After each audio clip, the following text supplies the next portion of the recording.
Sebagai mukadimah, izinkan saya mengupas sedikit berkenaan tajuk forum kita pada hari ini. Seperti yang kita tahu, negara kita sedang dilanda pandemik COVID-19.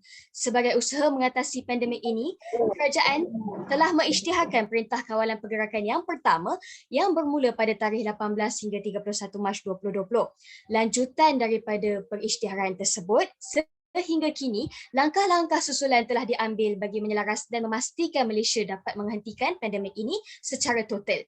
Sudah lebih setahun kita terperangkap dalam kemelut dan ancaman pandemik COVID-19 yang menyerang segenap pelosok kehidupan. Penularan wabak ini telah memberi impak kepada pelbagai sektor. Namun ingin saya tekankan, selaras dengan topik perbincangan kita pada hari ini, ia turut memberi kesan kepada sektor pengajian tinggi di negara ini. Pelbagai inisiatif telah dilakukan oleh Kementerian Pengajian Tinggi KPT dan pihak pengurusan universiti, antaranya proses pembelajaran secara dalam talian bagi memastikan sesi akademik dapat diteruskan. Tetapi realitinya, kehadiran pandemik ibarat mengerenggut sebahagian kenikmatan mahasiswa dalam melalui alam kampus. Tidak dinafikan, para tenaga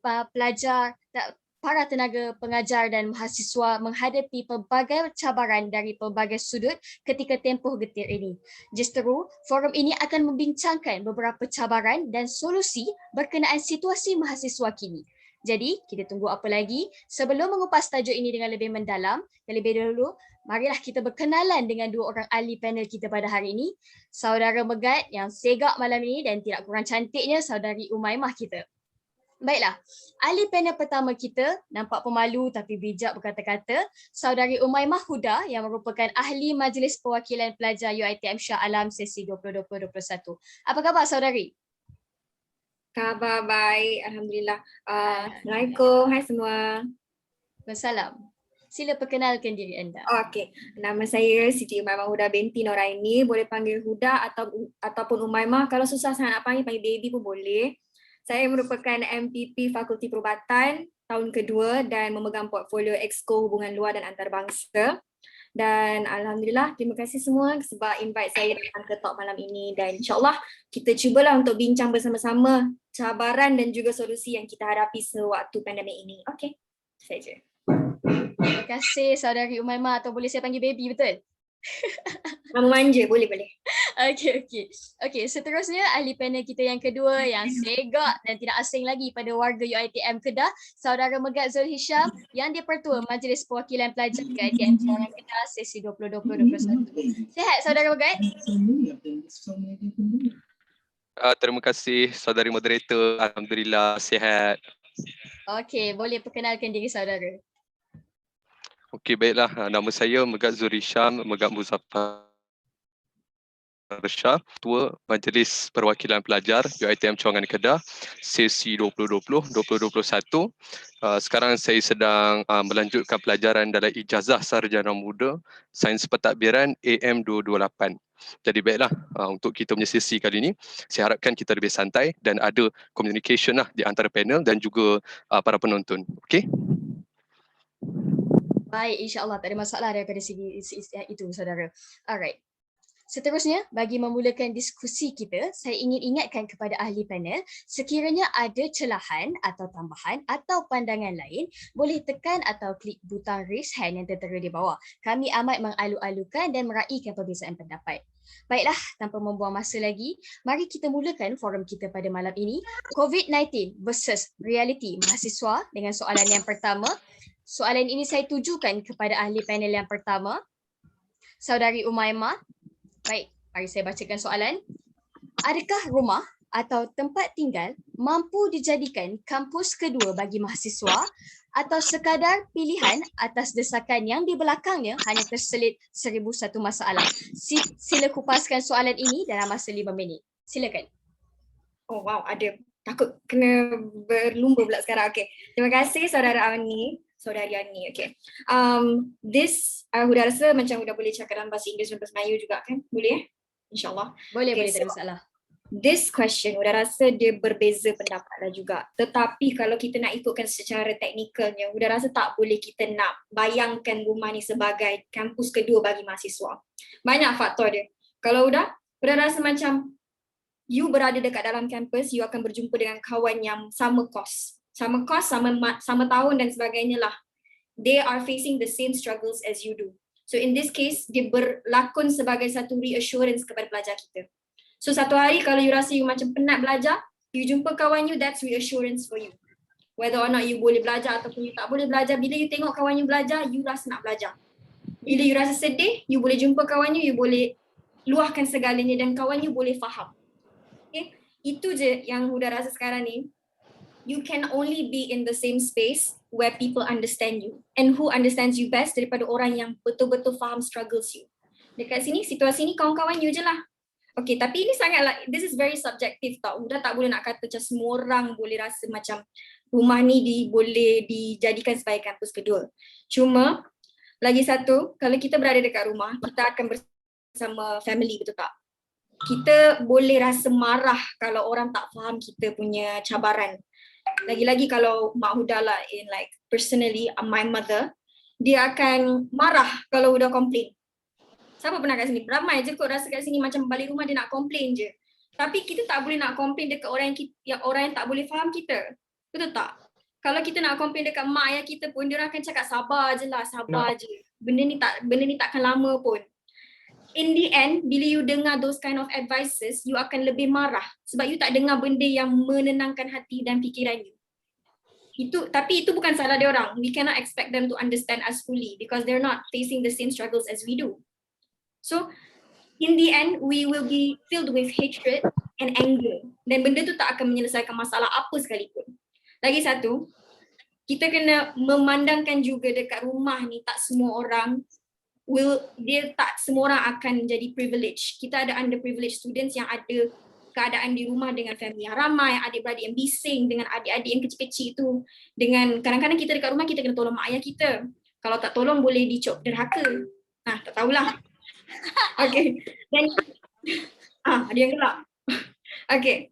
Dan lagi satu, I cukup pantang kalau dengar orang kata dekat I, dah setahun kot you ODL, takkan tak adapt lagi. Takkan tak comfortable with the situation. Siapa pernah dengar benda tu? Kita banyak kali dengar benda tu. I banyak kali dengar benda tu. Tapi, the fact is that hakikatnya kita tak boleh nak fully adapt dengan situation sekarang ni. Walaupun dia orang paksa kita untuk cakap, nah ODL kat rumah. Seriously? You bayangkan kita dah setahun kot ODL. I dah setahun ODL dekat rumah, medik, okay? I have to do practicals. I am supposed to observe an anatomy at my lab. Tapi tak boleh nak buat semua benda tu. And I thought I was okay. Several months in the beginning, I ingatkan I dah okay dah. I ingatkan I dah okay dah nak ODL ni. I dah belajar dengan betul-betul. I punya exam pun kira okay tau. But at one point, yang kita tak sedar, I tiba-tiba breakdown.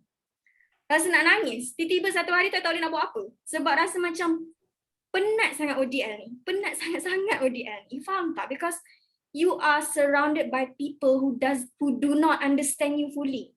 And you tak tahu nak cakap kat siapa. You boleh call your friends. Tapi sekerap mana you boleh call kawan-kawan you tu? Faham tak? Kalau you dekat campus, you balik, you penat, you stress kan, you baring dekat kata kawan you macam, you penat lah.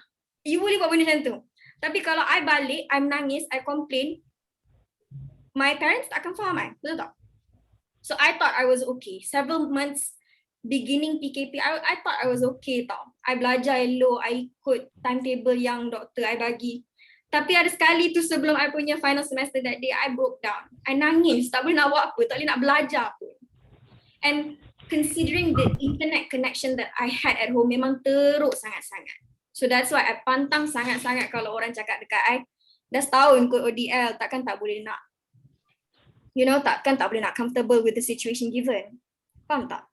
Lagi satu, I believe that kalau dekat campus, semua orang dekat sini you boleh utilize hands-on practice. Every student in this whole world, hands-on practice is very important. And you cannot achieve that at home. Baik, you nak lab ke, you nak kena buat eksperimen ke, you nak kena buat, I don't know lah, you practical ke apa-apa kan. But hands-on practice, even though kita dah develop our education system, kita dah emphasize our education system bertahun-tahun lah, let's say lah, this pandemic doesn't end. Let's say bertahun-tahun pandemic tak habis juga, even though our education system kita dah revolutionized or whatsoever, I believe it's not the same as being in campus and actually doing hands-on practice. Correct me if I'm wrong, okay? Because semua orang boleh ada pendapat sendiri kan. But hands-on practice is very important. Take medical students as for example. Sekarang ni dekat kampus ada tahun 3 saja dekat kampus I. Tahun 3 saja. Tahun 4 dan ke-5 academic calendar dia orang tertangguh. So they're not studying nor are they doing hands-on practice. And our hands-on practice includes bedside teaching. Maksudnya kita kena pergi tengok patient, kita kena belajar, kita kena tengok patient, kita kena dengar doktor cakap depan patient, kita nak observe sebagainya lah. So imagine not seeing patients for a couple of years and then you nak kena go and venture into the real world as real doctors. You rasa you boleh ke jumpa patient? I don't think so. Okay, so hands-on practice is so important. Hands-on practice and also mental health. When you're at home, no one understands you. And okay lah, I can say that maybe pelajar semester 1 mungkin tak pastilah if they would agree with me or not. Sebab dia orang tak pernah berada dekat dalam campus lagi kan. But I think one of the reasons kalau you tak boleh nak agree dengan I, campus, rumah tak boleh dijadikan sebagai campus kedua because you do not know what you're missing. You tak pernah gain lagi experience berada dekat dalam campus. So bila you tak dapat semua benda tu, and then kiranya you dah being pushed into a situation yang you kena redha. So you do not know what you're missing. Tapi of course, some people might, they might prefer being at home, at their own comfort dengan family. Mungkin family condition diorang sangatlah, bagus and all that. Tapi it's not the same for me. Kalau let's say you guys boleh berada dekat rumah untuk bertahun-tahun tak berada dekat campus, tak jumpa orang lain, tak ada human interaction tu, I salute you so much because it's so hard. It's so hard. And I believe everyone here needs practice at campus. It's not the same. I hope that answers the question.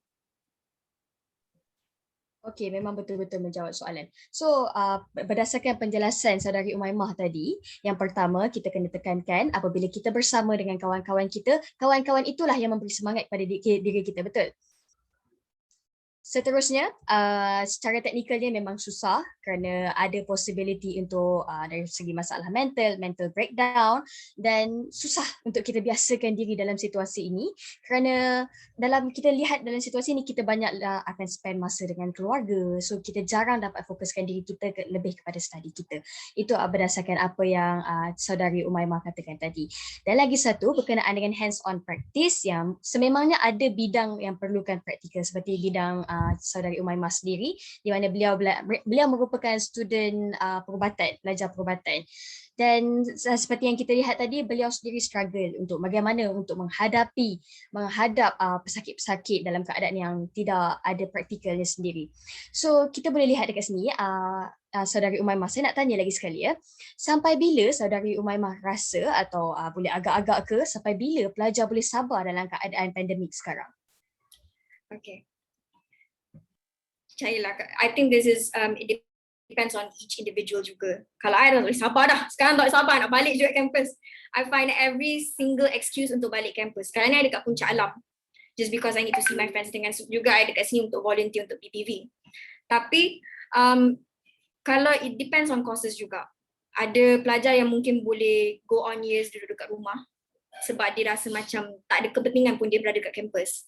Tetapi I think sooner or later we need to go back into campus. Kita tak boleh just stay at home. Betul tak? Saya rasa macam there's no fixed date whereas kita boleh tahan duduk berada dekat rumah. Tapi at this point I rasa tak semua boleh duduk rumah. Rasa semua orang, everyone is currently constantly finding excuses to go back into campus. Betul-betul. Sebagai seorang pelajar sendiri, saya pun sentiasa mencari alasan untuk pulang ke kampus. Okey. Alright, terima kasih Saudari Umaimah. Okey. Soalan kedua saya kepada ahli panel yang kedua, Saudara Megat. Masalah kesihatan mental mampu mempengaruhi emosi pelajar seperti mana yang Saudari Umaimah katakan tadi. Ramai mahasiswa luahkan ketidakpuasan hati mereka di corong media sosial. Menurut saudara, adakah pihak institusi pengajian mengambil hal ini dengan serius dan adakah pihak ini mempunyai jalan penyelesaian bagi masalah tersebut? Silakan saudara. Jelaskan pandangan saudara. Baiklah, terima kasih kepada saudari moderator tadi. Okey, baiklah. Jadi bila kita pergi ke soalan yang berkenaan dengan masalah kesihatan mental ni ataupun emosi para pelajar, sudah semestinya lah kita kata perkara ini serius. Jadi bila kita berkata berkenaan dengan adakah pihak institusi kita, institusi pengajian kita lah mengambil hal ini dengan serius ataupun tidak, kalau dari segi POV kita ataupun perspektif sebagai wakil pelajar, sudah semestinya kita kata memang ada mengambil hal ini serius. Sebab ini kita boleh tengoklah pada hari ini saja, kalau kita punya penonton sekarang di sini ada, kita boleh lihat kita telah menjalankan program atau talk berkenaan dengan mental health, di mana kita tunjukkan kita mengambil serius perkara ini. Pada hari yang sama ni juga, kalau kita tengok MPP UiTM Negeri Sembilan juga menjalankan program yang sama, tapi tajuk dia lain lah, cuma core dia adalah mental health. Jadi kita nak katakan pihak institusi dia ada jalankan sesuatu, tetapi itu saja yang terbaik kita boleh buat. Sebab memandangkan keadaan sekarang ni, jadi kita hanya boleh mengharapkan dengan apa yang kita buat tu. Sebab sejujurnya lah kalau tanya saya, program bila kita buat program talk, terutamanya kalau kita menyentuh berkenaan dengan mental health, dia memang tidak akan dapat menyelesaikan apa-apa masalah sekalipun. Sebab kita tidak tahu, sebab seperti yang kita tahulah, orang yang ada masalah kesihatan atau kesihatan emosi lah, mereka ni suka berdiam diri dan asingkan diri mereka daripada orang sekeliling dan juga masyarakat. Mereka nak duduk bersendirian dan melayan perasaan, kita boleh katakan macam itulah. Jadi untuk masalah ini kita boleh tengok para pelajar perlu mencari inisiatif untuk bantu diri sendiri dulu dan kemudian kita boleh bantu dia. Saya harapkan penonton yang ada di sini sekiranya ada masalah kesihatan mental, kami mohon, kami semua berusaha, kami risau kalau duduk sini kita pun bersembang dengan wakil-wakil pelajar yang lain, ada yang kita mendengar daripada fakulti masing-masing, ada yang menghadapi masalah ini di rumah. Jadi memang menjadi kerisauan kita lah. Disebabkan itulah kita mengambil langkah dan inisiatif untuk mental. Okey, baik. Jadi saya perasan dalam soalan ni tadi kita ada dua persoalan sebenarnya. Dan adakah pihak institusi mempunyai jalan penyelesaian bagi masalah tersebut? Macam saya katakan tadi, jalan penyelesaian tu macam saya rasa semua orang yakin bila kita berkata berkenaan dengan kesihatan mental ni, dia punya ni very complex. Dia punya tajuk very complex. Jadi kalau kita nak katakan dari sudut kita lah, siapa yang menjadi wakil pelajar dan sebagainya, kita nampak banyak jalan penyelesaian yang institusi telah lakukan. Tetapi persoalan yang betul yang dan sepatutnya adalah sejauh mana keberkesanan program tersebut. Jalan tu kita kena tengok baliklah bagaimana.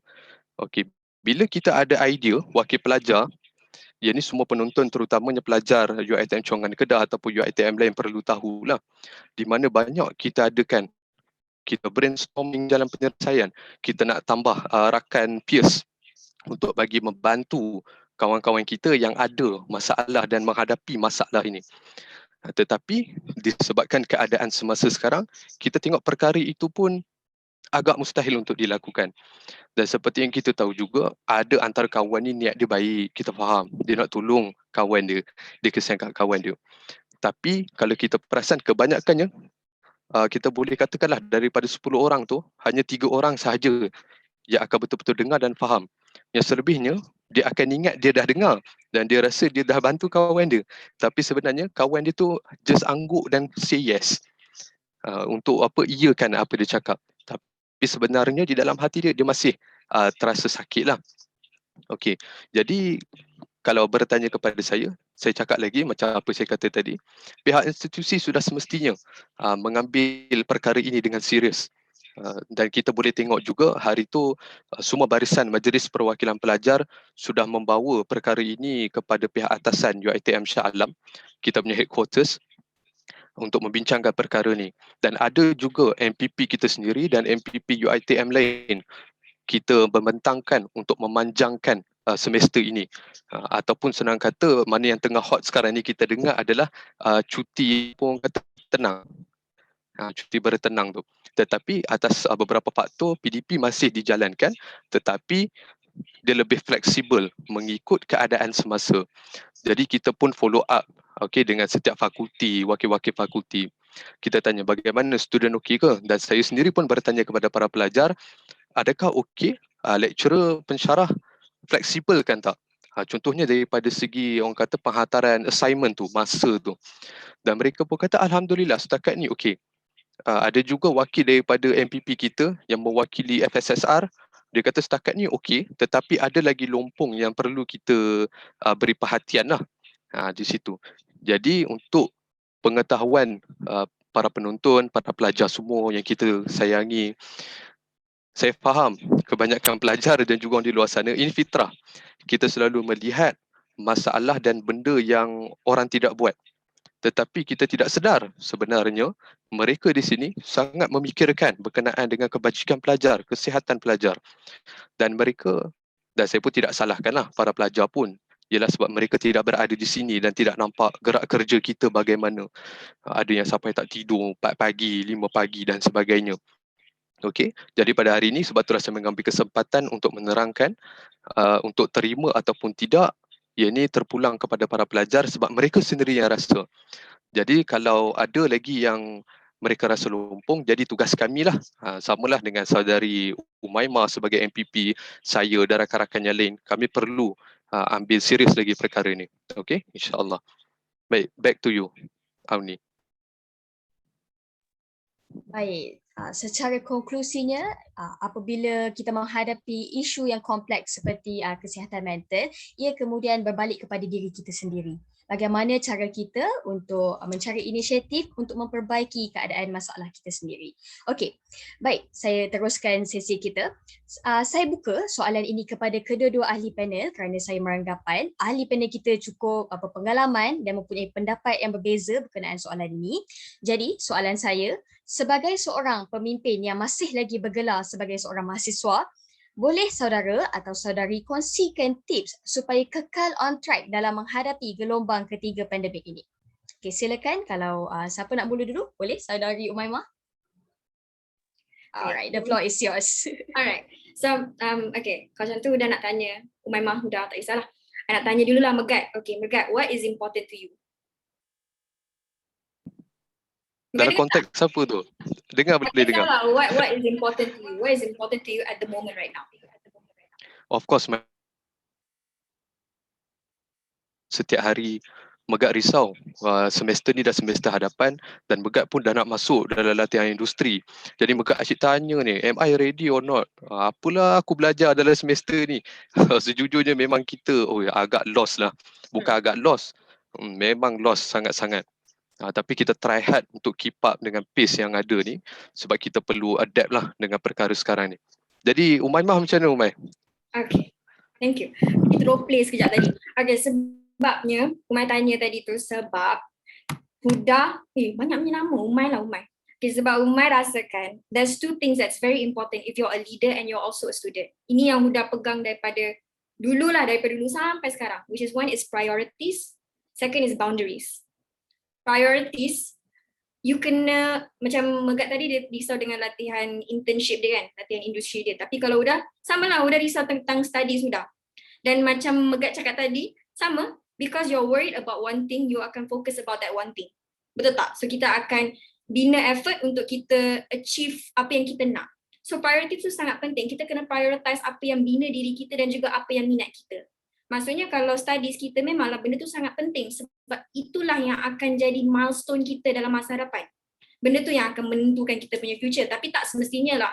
Let's say kalau Huda belajar sebagai seorang medical student, tapi tak semestinya, wallahualam lah, I could be someone else. But that is something yang I nak sekarang ni. Itulah impian Huda sekarang ni. So Huda akan kerja sampai ke sana dulu. Lagi satu, kita kena prioritize minat kita. Sebab kalau kita tetap saja dengan studies, kerja, kita akan gila. So you need to know which one to prioritize first. Apa yang you perlu pentingkan pada masa itu.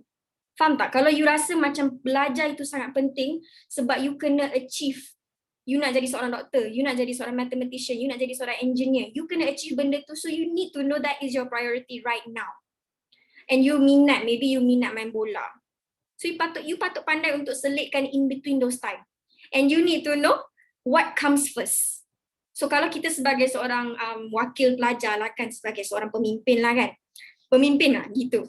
Kita kena pandai susun lah. Maksudnya kita yang pilih untuk berada dalam posisi ini, kita yang pilih untuk memegang jawatan ini, so there's no point of complaining right now. Kan? Betul tak? There's no point of us saying like, penat lah, belajar lagi, nak kena handle student lagi, nak kena kerja dengan management lagi. There's no point in saying all that, sebab I yang pilih sendiri untuk berada dalam posisi ini. So what can I do best is I kena susun mana yang datang dulu.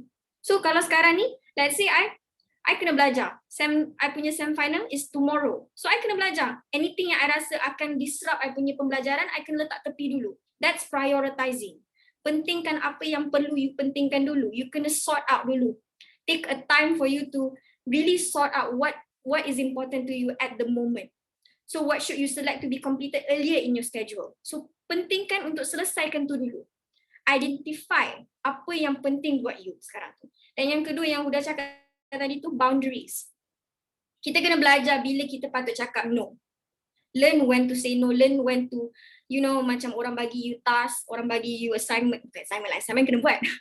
Orang bagi you kerja ataupun orang minta tolong dengan you, learn when you should say, tak boleh doh, aku tak boleh, aku tengah nak kena buat kerja sekarang ni. Aku ada kerja, aku ada assignment, aku kena belajar untuk upcoming exam. So learn when to say no. Don't become a people pleaser. Jangan cakap, boleh lah, jomlah kita pergi mall esok. Okay je. Semata-mata nak menjaga hati orang. No. So you should learn how to say no to people and sometimes to yourself. Sebab sometimes kita boleh kalah dengan diri kita, percayalah. Walaupun kita rasa macam kita ni rajin, kita ni kita pandai prioritize apa yang penting di hadapan. Tapi kadang-kadang kita kalah dengan kita punya kemauan. Kadang kita nak main bola tu, walaupun kita tahu esok tu exam. Tapi boleh je main bola sebenarnya. Alah, let lah. But you need to know your limits and you cannot expect yourself to do every single thing. Tahu bila you patut berhenti, tahu bila you patut cakap no. So, bila you rasa macam at one point you penat dengan segala benda yang you tengah carry right now, your responsibilities as a student and also as a leader, belajarlah untuk take a time off for yourself. Kita sebagai, walaupun kita leader, kita rasa macam orang pandang kita, betul tak? Kita rasa macam we need to do our best in every single situation. Kita kena nampak gempak, kita kena excel studies, kita kena pandai bercakap. Tapi hakikatnya kita tahu diri kita sendiri lebih bagus daripada orang lain. So it's okay to take a time off for ourselves. It's okay to say that to you guys. Mungkin ada pelajar yang mungkin diorang tak faham ke apa kan. It's okay to tell you guys that I pernah je menangis sebab pegang banyak sangat responsibilities. I pernah je duduk terdiam sekejap tak boleh belajar ke, tak boleh buat apa-apa kan. Pernah je. Semua benda tu pernah terjadi. Tapi untuk nak carry those things daripada awal sampai ke akhir, those two factors sangat penting. Apa yang penting buat you dan juga macam mana untuk you berhenti. Sorry, nampak tak tadi? So, when to stop and when to start. And what should you prioritize at the moment. Itu yang benda yang Huda pegang daripada dulu sampai sekarang. Sebab masa tak akan tunggu kita. Faham tak? It's our job untuk kita kejar masa tu. So daripada kita nak complain pasal masa yang tak cukup ni, kita gunakan masa yang ada. Tapi tak adalah Huda nak kata macam banyaklah masalah nak jadi pemimpin dan juga seorang student ni. Ramai orang akan tanya Huda macam kenapa kita jadi seorang yang busy? Kenapa nak jadi busy? Faham tak? Sebab kita macam in a way kita menyusahkan diri kita. Kita adalah student, kenapa kita pilih untuk jadi seorang pemimpin juga? Faham tak? Tapi benda ni balik kepada apa yang kita nak. It's passion. It's somehow self-developing lah. You need to know that benda-benda yang kita nak belajar dalam dunia ni kita akan dapat belajar dalam buku saja. Faham tak? So, yeah. These are things that so cliche tapi benda ni sangatlah hakikatnya. It's facts. So, those two things lah, priorities and boundaries. Kita yang Megat, do you agree with me? Okay, saudara Megat, do you agree with me, Sumaimah? Okay lah, so kita panggil Huda Huda kalau lah, Huda nak tahu kan. Huda ke Umay? So Huda lagi sebab Tuan Badan pun panggil Huda kan. Boleh. Jadi Huda, kalau Huda tanya tadi setuju ke tak kan? Kalau Huda nak tahu lah untuk pengetahuan Huda, semua point Huda tadi tu dah ada dalam ni lah. Lepas tu kita pun nak cakap tadi, Umay dah cakap dah, Huda dah cakap dah. So kalau nak kata setuju tu memang setujulah. Sebab memang kita rasa perkara tu. Okey, jadi baik kalau kita kembali kepada soalan tadi, on track kan. Okey. Bila kita cakap berkenaan on track, kalau bayangkanlah ada landasan kereta api dan kita ada kereta api kan. Megat punya kereta api tu bukan dia dah out of track dah. Dia mahu dah terbabas dah masuk parit longkang mana pun kita tak tahu dah. Itu untuk pengetahuan semua lah. Tapi what you can do is bangun and keep going. That's all. Okay. Betul macam apa Yahuda cakap tadi, semua benda yang kita sebut ni memang klise.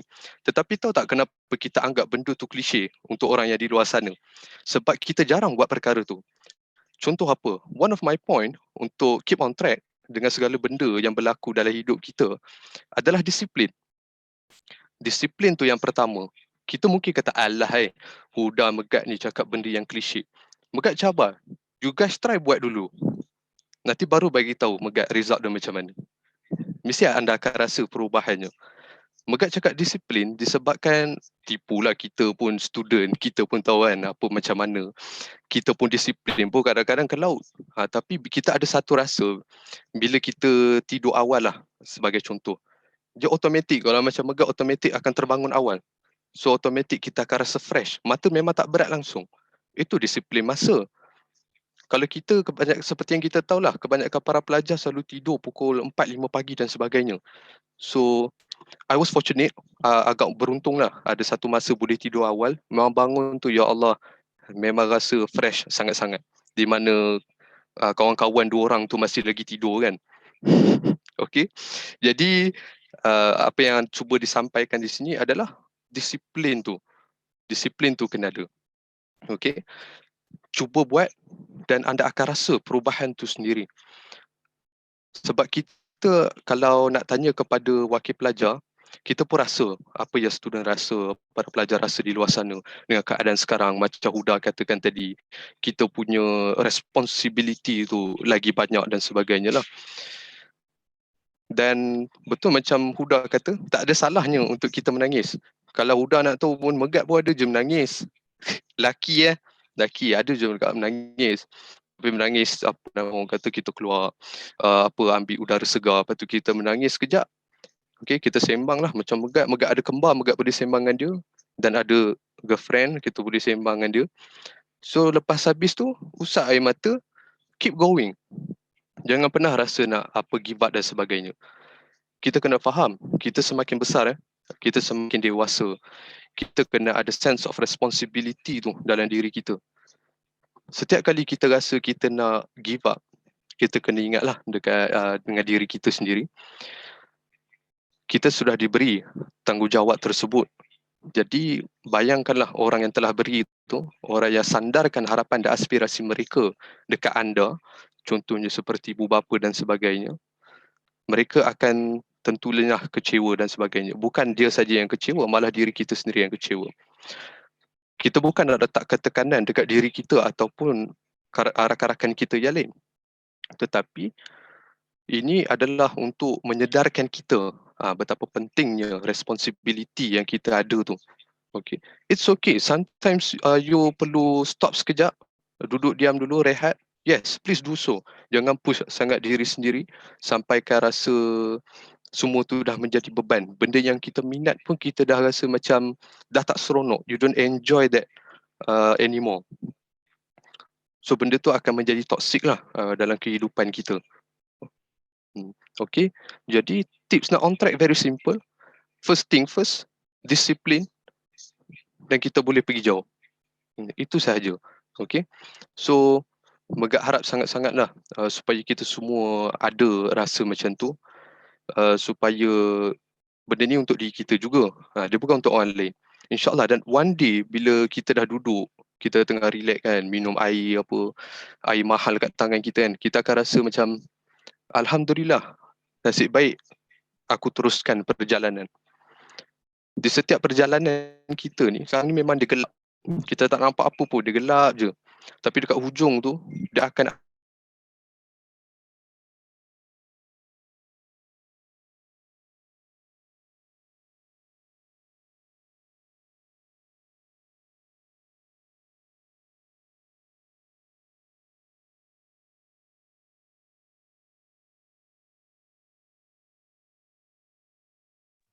Megat? Megat? Megat? Are you there? Boleh dengar tak? Boleh dengar ni tak?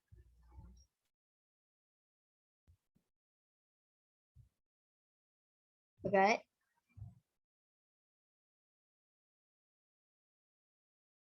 Okey, sebabkan saudara Megat kita ada masalah teknikal. Okey, saya membuat deduksi apa yang daripada saudari Huda dan saudara Megat cakap tadi. Okey, bagi saudari Huda ada dua benda iaitu priority dan boundaries. Betul kan kalau saya salah ya? Priority di mana kita pentingkan apa ke minat kita. Saudara Megat. Okey. Okey, tak apa, boleh sambung balik. Saya bagi ruang. Using a different laptop. Okey, tak apa. Alright, Aduh, silakan. tak tahulah tiba-tiba laptop breakdown pula dah. Aduh. Okey. Alright. Okey. Baiklah Hana pun. Okey. Jadi kita tak ada apa tadi pun memang dah sampai penghujung dah pun. Jadi apa yang kita boleh lakukan adalah macam mana saudari Huda kata tadi, first thing first, ikut priority, dan yang kedua adalah disiplin. Cuba disiplinkan. Sekiranya kami yang berada di sini, tak kisahlah seperti saudari Auni, saudari Huda dan semua yang ada dekat sini, wakil pelajar, sekiranya mereka dengan tanggungjawab yang banyak pun mereka mampu, saya cabar anda semua yang ada dekat rumah tu, boleh, anda pasti boleh punya. Dia semua dia terletak dekat diri kita. Kunci tu sebenarnya dalam diri kita sendiri. No one can help you sebelum kita start membantu diri kita sendiri dahulu. Bila kita bantu diri sendiri, insya-Allah baru orang lain boleh bantu. Samalah macam dalam agama Islam sendiri pun kata, kita usaha baru kita dapat. Macam tu. Jadi sentiasa ingat perkara. Okey, baik. Jadi terima kasih. Back to you, Auni. Alright, terima kasih saudara Megat. Okey, saya ulang balik apa yang saya dapat membuat deduksi berdasarkan apa yang saudari Umay atau Huda, saya panggil Huda lah, Huda katakan tadi dan saudara Megat katakan tadi. Okey, yang saudari Umay tekankan adalah priority dan boundaries. Priority saya dah cakap tadi berkaitan dengan kepentingan, bergantung pada apa yang kita minat, apa subjek yang kita belajar, course yang kita study, dan yang boundaries pula lebih kepada tahu apabila mahu kata tidak. Betul ya saudara Umay? Okey. Seterusnya apa yang saudara Megat pula katakan tadi adalah beliau pentingkan disiplin. Di mana apabila kita amalkan disiplin dan baru kita boleh ubah diri kita. Betul ya? Okey. Seterusnya kita kekalkan kehangatan forum kita macam ni. Okey, saya bagi soalan yang keempat. Isu mahasiswa tidak dibenarkan mengambil peperiksaan kerana belum diberi vaksin. Apa pendapat saudari Umaymah sebagai seorang pelajar perubatan sendiri berkenaan isu ini? Kalau Megat nak beri pendapat pun boleh, nanti boleh raise hand. Okay. Okay. Silakan. As a medical student, kita biasalah kita dah belajar pasal vaksin ni dan juga kepentingan dia dan how it works. Okay, macam mana dia punya mekanisme dan sebagainya. So kita tahu keberkesanan dia dan juga dia punya adverse effect pun kita dah boleh make kita dah boleh understand how it happens. So obviously sebagai seorang medical student yang akan jadi seorang doktor dan sebagainya, I akan encourage every single one here to take your vaccine. But also as a human, I also advocate for when you should know what are you saying yes to. Faham tak? Macam I takkan advocate untuk orang memaksa orang untuk buat something yang diorang tak nak buat. So kalau you tak nak buat benda tu, you tak payah buat benda tu. Tetapi dalam situasi ini, sebab benda yang kita buat, especially vaccinated ni, kita akan memberi impak kepada banyak lapisan masyarakat. Banyak orang lah yang akan terkena efek ni. And it's not just in terms of financial ke apa, itu adalah kesihatan. We're talking about health. Benda yang sangat penting. Daripada apa sekalipun kita kena pentingkan kesihatan macam mana sekalipun. So, isu pasal pelajar yang tak dibenarkan masuk ke Dewan Peperiksaan sebab dia belum divaksin, sudah tak nak cakap dia salah ataupun dia betul. Tapi bahaya ni macam politik ni. Tapi to say the least lah, apa yang kita dengar daripada the news itself, this warning dah diberi tahu beforehand. Betul tak? Dia memang tak dibenarkan untuk masuk Dewan Peperiksaan sekiranya dia tak divaksin lagi. So bagi Huda, pihak pengurusan institusi dah tak salah dekat situ. Warning dah dikeluarkan. Betul tak? So daripada situ, the consequences adalah daripada kita punya action sendiri. So Huda tak salahkan dia kalau dia tak nak ambil vaksin, itu lantak dia lah. Tapi dah diberitahu apa yang akan terjadi, efek yang akan terjadi dekat dia, dia tak boleh nak ambil peperiksaan dan sebagainya. So those are the things that you should reflect back lah. But in cases of vaccinations, please, please, because kita sekarang ni, we do not know apa yang akan betul-betul jadi treatment kepada kita. Even though kita vaksin sekali mana pun, kita boleh dapat COVID-19 ni lagi. So, don't expect you dah dapat dos vaksin, dua dos vaksin tu you dah kira immune, you dah takkan kena COVID ni. Because this is a virus, it can be mutated, along the years. Kalau kita tak vaksin, dia akan evolve. This virus itself, dia akan jadi mutated and become another variant yang boleh infect kita. So that's why it's important for us to reach 80% herd immunity. Supaya kalau let's say kita dah vaccinated dan dalam satu kelompok masyarakat tu, kiranya semua dah vaccinated, insyaAllah kita dah selamat. Because there's no chance of infecting another individual. So that's why herd immunity is very important, and it's very important for us to achieve 80% at the very least. Of course kita nak achieve 100%, but that's next to impossible lah, obviously. Sebab ada individu yang kita tak boleh nak paksa dia untuk ambil vaksin. And as much as a health practitioner I am, yang kita nak paksa semua orang untuk ambil vaksin, I cannot do that. Okay, as much as I am as that, I also advocate for people to speak their own minds, to voice out their own opinions, to say no when they want to say no. So as a human being, we need to respect that kind of decision made by any other people. So dalam isu yang tadi tu, I don't want to say much about that because I rasa dia sebagai medical student pun dia patut tahulah. Dia patut tahulah sendiri the side effects, the consequences of not getting vaccinated and whatnot. Tapi tak, setahu saya bukannya dia tak nak vaksin. Dia just nak another different brand. Which is not wrong, tapi kalau you dengar daripada orang-orang lain ataupun orang-orang yang macam dia tak belajar pun pasal medicine, dia boleh sendiri cakap, at this point kita tak boleh, ni bukan fasa untuk kita jadi memilih. It's not the phase for us to choose which one we want ataupun which one is best for us. At this point kita dah mencapai fasa dah penat. Malaysia dah penat. Faham tak? So kita nak tunggu solusi yang entah bila akan datang, macam ivermectin punya, I tak tahu lah kalau semua orang tahu pasal ivermectin tu, it's a drug known in India yang boleh cure COVID-19. Benda tu still in clinical trial, belum dapat lagi approval daripada FDA.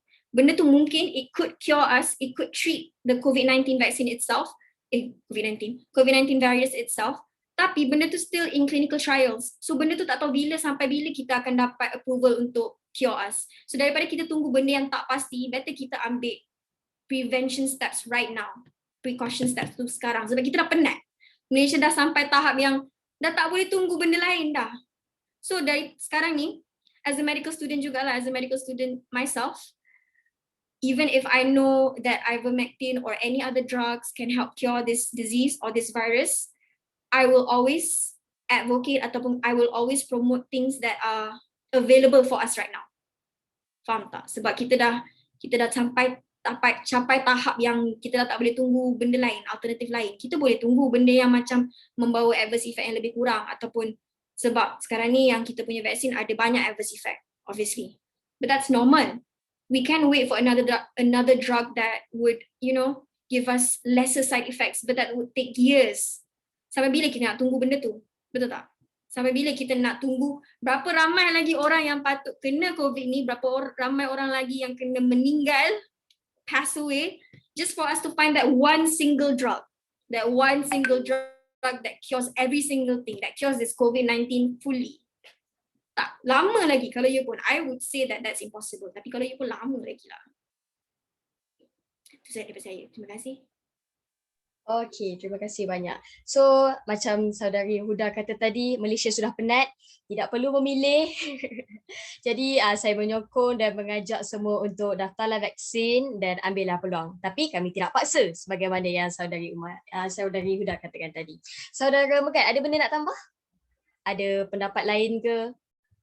Dia ada pendapat lain sekiranya dia punya fakta tu ditukarkan sedikit. Contoh macam saudari Huda kata tadi, sekiranya pelajar itu masih menunggu dia punya turn untuk dapatkan vaksin tu lah. Okey, jom kita bincanglah berkenaan dengan perkara ni sekiranya fakta tu diubah pula ke situ. Sebab tadi kita dah tengok POV tu di mana yang dia memilih brand, maksudnya dia tidak reject vaccination 100%. Okey, ni sekiranya kita sembang pula bagaimana mereka yang terima 100% vaccination, tetapi masalah kita tunggu sekarang lah kan. Dia punya lama tu, Masya Allah, kita je yang tahu. Okey, jadi andai kata terjadi perkara begitu, apa yang boleh dilakukan, ataupun orang kata kalau terjadilah macam mana yang jadi kepada pelajar tersebut, itu memang tidak patutlah. Di mana di sini kita sebagai wakil pelajar, kita dah membawakan suara. Ini saya bagi teruslah, saya share dengan para pelajar semua, di mana YDP UiTM Malaysia dah sepakat untuk bawa perkara ni kepada TNC HCP kita yang baru, di mana untuk kita minta kerajaan untuk utamakan atau create another group yang perlu diberi keutamaan untuk mendapatkan vaksin, iaitu para pelajar universiti awam dan juga universiti swasta. Yang ni mungkin dapat merubah sedikitlah, sebab kita boleh bayangkan sekiranya para pelajar majoritinya dah dapat vaksin, sudah semestinya mereka boleh pulang ke kampus dan sudah semestinya kita boleh tamatkan semua perkara ni. Kita boleh kembali seperti biasa. Jadi ini antara cadangan dan juga orang kata caralah inisiatif untuk kita memastikan para pelajar kita divaksinkan dan juga berpeluang untuk kembali ke kampus dan buang semua masalah-masalah yang tengah pelajar hadapi sekarang ni. Begitu. Itulah saya tambah sikit. Ni cerita dia lain sikit. Okay. Ya, betul. Kadang tu kita kena lihat daripada sudut yang lain. Okey. Untuk mencapai 80% herd community tu, jadi saya memang mengajak semua seperti yang saya katakan tadi, marilah kita daftar vaksin, kita mahu pulang ke kampus. Saya rasa seperti mana yang saudara Megat cakap tadi, untuk menyelesaikan masalah yang kita sembang hari ini, kita hanya perlu pulang ke kampus. Itulah penyelesaian yang sebenar-benarnya. Okey, untuk soalan seterusnya, saya tujukan kepada saudara Megat. Bentuk bantuan apa yang sememangnya perlu bagi mahasiswa untuk meneruskan pembelajaran secara selesa sepanjang pandemik COVID-19? Kita tiada peluang lain, kita tak ada cara lain. So, bentuk bantuan macam mana kita boleh bantu pelajar-pelajar ni, saudara Megat?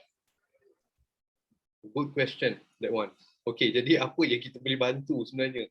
Sebenarnya, dua perkara yang saya nak sebutkan ni telah pun diberikan, tetapi ada kekurangan dia. Di mana sudah semestinya pelajar perlukan internet yang laju. Dan juga yang kedua adalah teknologi sekarang ni. Ada seperti yang kita tahu, ada keluarga yang tidak mampu untuk membeli laptop, nak membeli telefon pintar dan sebagainya. Jadi, macam saya kata tadi, dua perkara ni telah diberikan dahulu. Seperti mana PKP awal-awal dulu, pelajar dapat pelan internet percuma yang diberikan. Dan juga ada yang dapat phone yes. Orang baca tak apa jadi dekat phone yes tu? Meletup kan? Itulah kita kata lompongnya. Kalau lah terkena kat dia, tanda benda tu kat telinga dia, tak ke innalillah kat situ kan. Jadi kita dah kata, okey, benda tu telah orang kata apa, telah dijalankan, telah diberikan dan kita nampak effort tu ada. Cumanya perkara ini perlu dipandang serius lagi lah oleh mana-mana agensi ataupun kerajaan dan sebagainya lah, untuk memastikan para pelajar kita dapat apa orang kata menghadapi sesi pembelajaran dengan selesa. Macam tu. Okey. Tetapi kalau nak cerita berkenaan dengan perkara ni, saya ada setuju, ada yang tak setuju. Okey, kalau nak berkata di pihak mereka pula, kita boleh katakan berapa banyak bajet yang sudah dikeluarkan. Tetapi perkara ini masih lagi berlanjutan. Masih tetap sama. Dan kita tengok pihak institusi, UiTM sekalipun, di sini setiap pelajar ada kuota internet masing-masing. Wi-Fi di sini pun laju. Okey, dah guna duit belah ni, dah guna duit belah sini. Tetapi belah sini guna duit tapi tak ada pelajar. Tak ada orang yang gunakan pun. Tetapi belah sini bila kita bagi pun, kita nampak masih ada lompong dia. Jadi kembali kepada kita punya plan tadi, kita punya strategi tadi, di mana kita settlekan semua perkara ni supaya pelajar boleh pulang ke sini dan pihak sana tidak perlu mengeluarkan duit yang lebih banyak. Okey, itu di situ kita agak politik sikitlah benda ni. Itu kita kena gesa kita punya kerajaan untuk berhentikan cycle ni yang tidak pernah habis kita tengok sekarang ni. The same old story sekarang ni, dia berjadi lagi. Jadi bila nak elok sikit, okey, kita boleh rentas daerah dan negeri. Itu kita nampak perkara itu tidak akan pernah habis, dan sampai situlah, sampai kesudahlah pelajar kita sangkut dengan perkara ini, dan mereka pula perlu keluarkan bajet yang besar sekali lagi. Itu akan jadi masalah. Jadi kalau kita kata benda tu dua benda yang paling utamalah. Yang ketiga kita boleh kata adalah persekitaran yang kondusif. Itu paling perlu. Macam mana saudari Huda kata tadi. Ya Allah, betul. Kalau kat rumah megat pernah lah last semester waktu final assessment. I'm the only one yang bangun awal pukul 8 nak siap untuk jawab kan. Kita jawab final tu, jawab tiba mak pula buat bisnes. Dia punya JNT duk datang dalam sehari tu bolehlah 5-6 kali. So pagi tu 3 tau datang. Pasal datang. Pit. Sabar bang, saya jawab final assessment. Kejap. Dia kata, okey. Itu nampak tak persekitaran dia macam mana? Itu during kita punya final assessment. Jadi persekitaran tu sangat-sangatlah tidak kondusif untuk kita, untuk pembelajaran kita. Jadi ini yang menjadi masalah utama juga. Bolehlah kot masuk sekali 3 tu. Persekitaran yang tidak kondusif. Belum kira lagi mereka yang ada masalah kesihatan mental, ibu bapa yang sering bergaduh dan sebagainya. Family yang pecah retak lah. Belum lagi kira yang macam tu. Yelah, bayangkanlah kita pun, saya kat rumah pun, kalau nak tahu lah semua orang, saya ni anak dara sepenuh masa. Sebab kebanyakan anak dara dekat rumah semua dah kahwin dah. Okey lah, dah tak adalah dara tu kan. Jadi, alah macam salah pula ayat tu. Okey, so kita continue Macam salah pula ayat tadi Okey. Jadi bila saya berada di rumah, saya lah buat segala benda. Okey, beli bahan masak, saya lah kena basuh rumah, mop vacuum tu semua. Sidai baju, lipat baju, semua kita yang buat. Jadi bila kita sebagai pelajar berada dekat situ, kita akan rasa tertekan lah. Saya okey, saya kalau mak saya panggil buat kerja, saya akan terus pergi. Kita buat, selesaikan terus. Okey. Tapi untuk sesetengah para pelajar yang ada dekat rumah tu, dia tidak mampu nak cope dengan perkara ni. Dia tak mampu nak tangani benda ni. Banyak sangat stres, dan dia pun mungkin ada masalah lain yang perlu diselesaikan dan sebagainya. Jadi itu je lah Saya nak minta maaf sekali lagi tadi. Tiba-tiba pula mana datang tahayat tu. Okey, maafkan saya semua ya. Astaghfirullahalazim. Okey, back to you. Tak apa Megat. Kita manusia, kita tak lari apa buat kesilapan. Okey, jadi apa yang saudara Megat katakan tadi, kita perlukan internet yang laju dan teknologi yang bagus lah. Dan seperti yang saudara Megat katakan juga tadi, kerajaan perlu mengisi lopong-lopong yang daripada segi masalah teknikal, masalah teknologi ini, dan hentikan cycle yang kerap kali berpusing sama saja daripada dulu sampai sekarang. Dan yang kedua, pelajar perlukan persekitaran yang kondusif. Saya boleh sarankan kepada pelajar-pelajar yang ada masalah dari segi persekitaran ini, bolehlah keluar, tapi janganlah keluar sekarang ya, tengah total lockdown. Lepas ni ada PKPB ke, boleh keluar, pergi library ke, library yang berdekatan dengan rumah, perpustakaan desa ke, untuk dapatkan persekitaran yang kondusif tu. Kalau tak nanti jadi macam Megat lah, kena terima pasal 3 kali dah waktu buat final assessment kan. Dan seterusnya, macam saya cakap tadi, macam Megat katakan tadi, dialah anak dara dalam rumah dia. So ini sedikit selingan, susah cari lelaki macam Megat ni. So gadis-gadis UiTM, carilah lelaki seperti seperti Megat ya. Okey, kita teruskan. Hadirin dan hadirat sekalian, sudah tiba masa untuk saya buka ruang soalan kepada semua.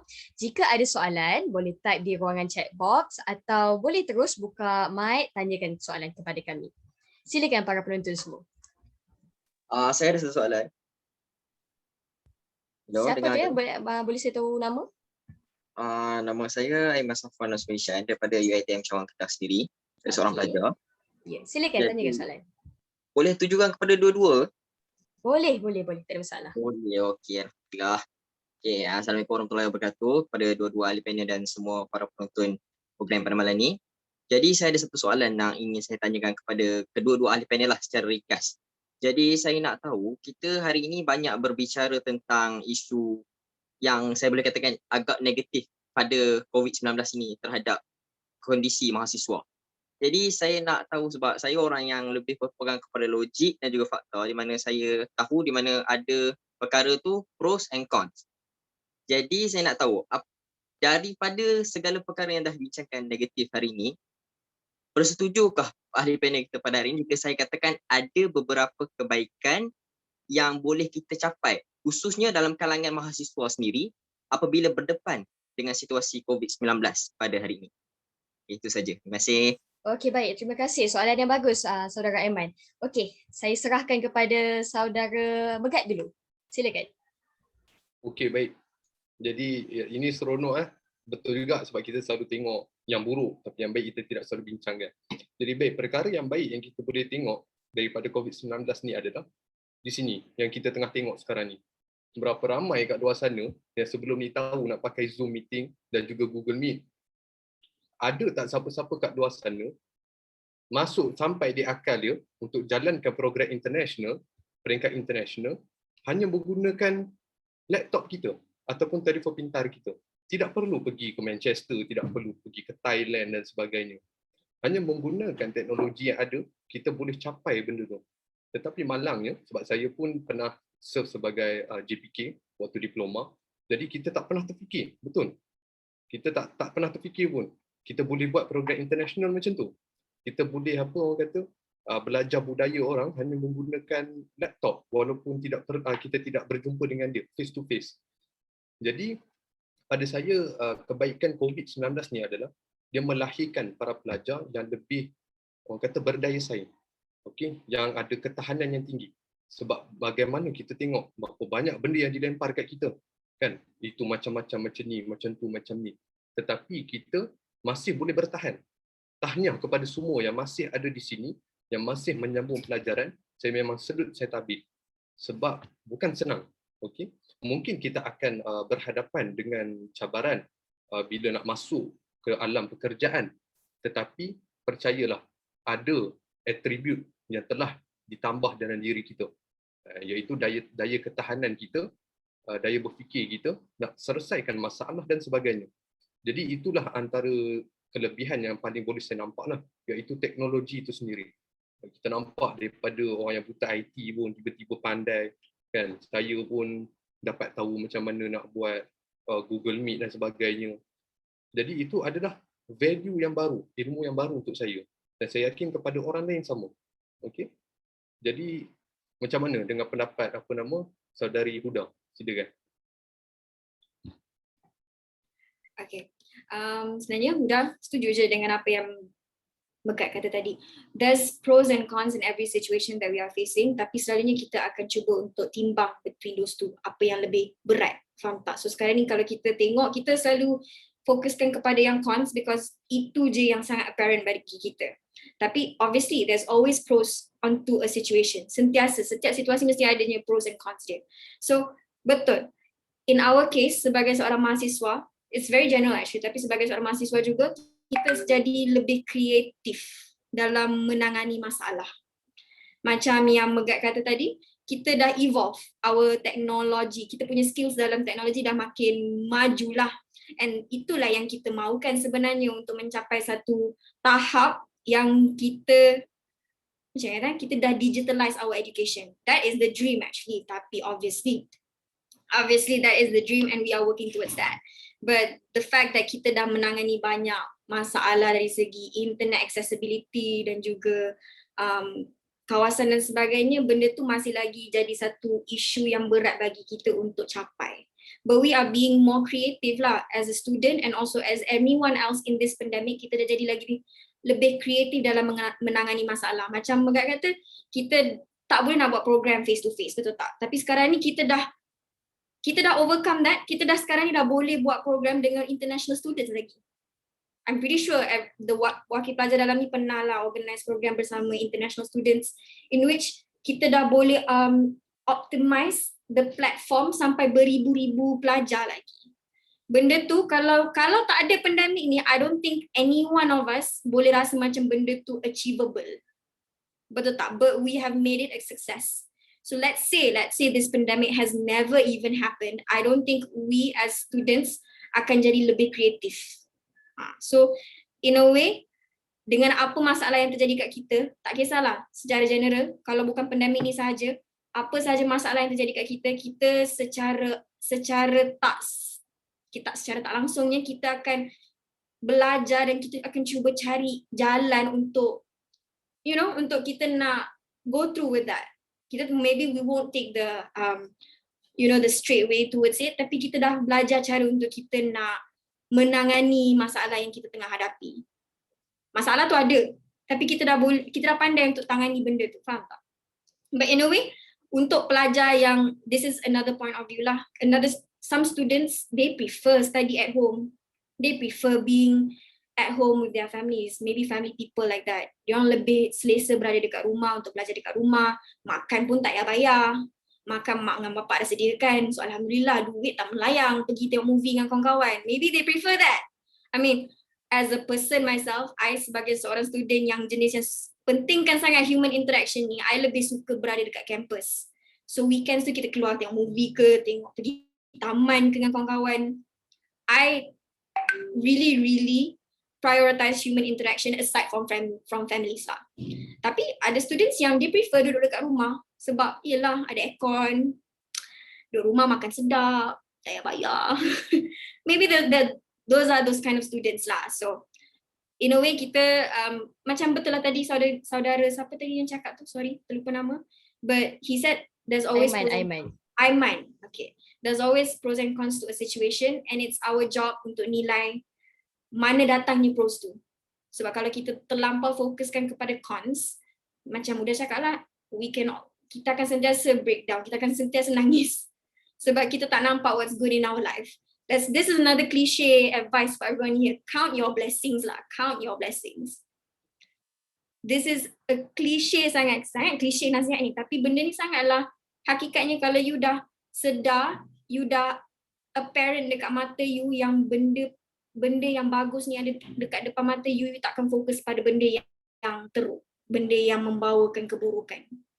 Because you keep on constantly counting what is good in your life. So that's another cliche advice. If you guys want to take it or not, it's up to you. Tapi betul, cuba buat benda tu, and secara tak langsungnya hari-hari you akan rasa happy. Sebab you sedar apa yang you ada sekarang ni sepatutnya cukup untuk you. Tapi sebagai student, jomlah kita balik kampus. Tiba! Tu je.